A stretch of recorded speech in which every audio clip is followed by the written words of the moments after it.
in sales taxes. So with a 10% collection increase, you hit about $10 million a year.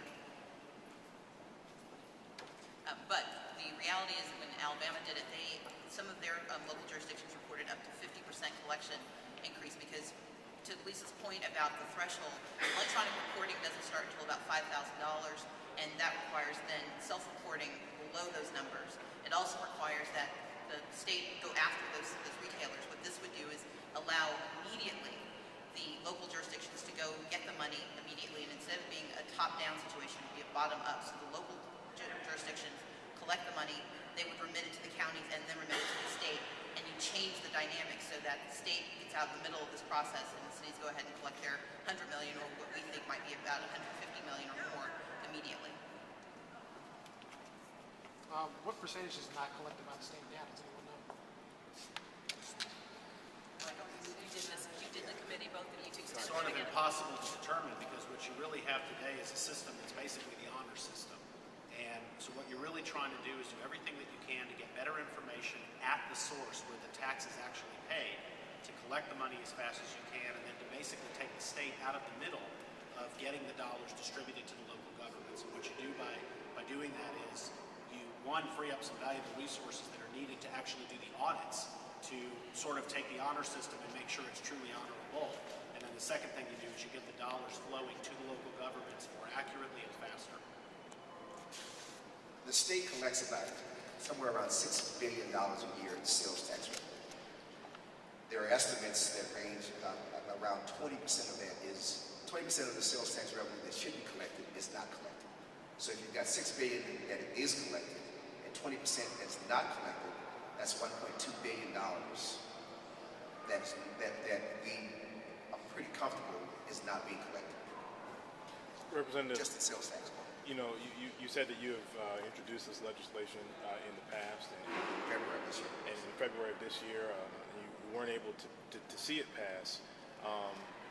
What's the likelihood that I guess the 2010 session would be any different, in that the bill could get out quickly enough so that Atlanta can start to see some of its benefit? Well, I believe that the issue is more significant now than it was in February. Although it was bad in February, we obviously have an even worse scenario today. And so there's a greater incentive to try to resolve the state's economic problems. As you probably remember, a couple of months ago, the governor cut an initial $1 billion out of the state revenues, state budget, which means that our problem is going to get even worse in the 2010 fiscal year. So there's a greater incentive amongst all the legislators to find a way to solve the state's economic problems. And in doing so, we wind up helping the counties and the cities as a result of that. The answer is money, money, money, or lack thereof. The economic times are tougher. The state's budget is out of balance. Cities and counties are grappling with public safety and all of the fundamental services that we have to provide. So those of us who have worked in silos before recognize we can't do it any longer. Even those of us who have worked together recognize that if we work together even more, we can leverage the resources that we do in fact have.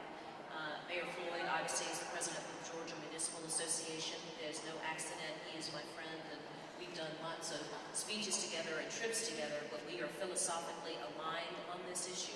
This is not about what party you come from. This is about making sure we do the best for our citizens. We all have a fiduciary responsibility in our local jurisdictions, whether it's the mayors or the county commissioners or the state representatives and senators.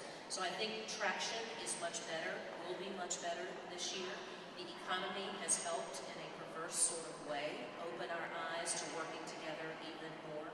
Secondly, this coalition had not been built before now, and so we have started very early. It is September 22nd, and the legislature does not start until January Second Monday, whatever the second Monday is in January.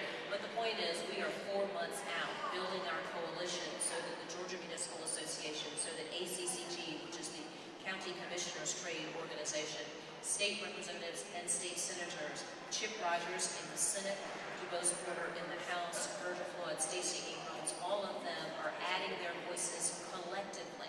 The study committee had not completed their work last year, and so now that work is complete. A unanimous decision has been reached. A report has been issued. We have states to look to where the template has already been design. So I would suggest that the timing is right. Oftentimes in many things they tell us timing is everything. And so now there's been a confluence of events. If I might make even a stronger, put a point on this issue, when Atlanta had the most, we were expecting about $70 million to come in, but because we had it tracked, we had a marker put on it, if I remember correctly, so that we could track and actually see what was coming in. It came in at about $115 million. So when you can track, to Mayor Floyd's statement about what's coming in and what's going out, the likelihood that you will get all of your money so that you know what resource you have to work with and then you can apply it against the issue at hand. With the most, it obviously was the water and sewer issue. This is equally critical for the citizens of Atlanta, for the citizens in the county, for those in Decatur and in Johns Creek and all the other, what we call collar communities, our sister jurisdictions.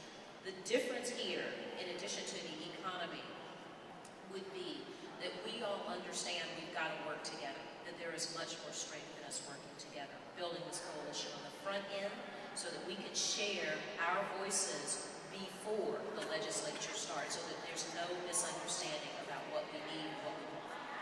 Eric, did you have a question? Good. Good. Thank you all for coming. It was good to see you all. It's good to be with my friends also. I want to thank them for coming out. There are lots of other places they can be. I want to make one other announcement. You all will cover this too. The Atlanta Fire and Rescue folks tell us that flooding is everywhere. And that there is an expectation that it will rain again tonight, starting about 11 o'clock, and that it will rain again for the next 5 to 7 days. We are asking folks to stay in their homes, stay off the streets that are flooded. Do not go out and try to do things by yourself. We need the roadways clear for the police and the fire folks and the E911 folks, the ambulances that are coming from Brady so that they can get to the folks that actually need help. There are people trapped in their homes. There are folks with water in their basements and electricity that's out. So we need citizens to stay out of the way, to stay in their homes. If you have to go to work, go to work. All the schools were closed today. So we could ask folks to stay out of the way so that the public safety officials can get their work done. That would be very much appreciated. Okay? Thank you so much. We appreciate you all coming.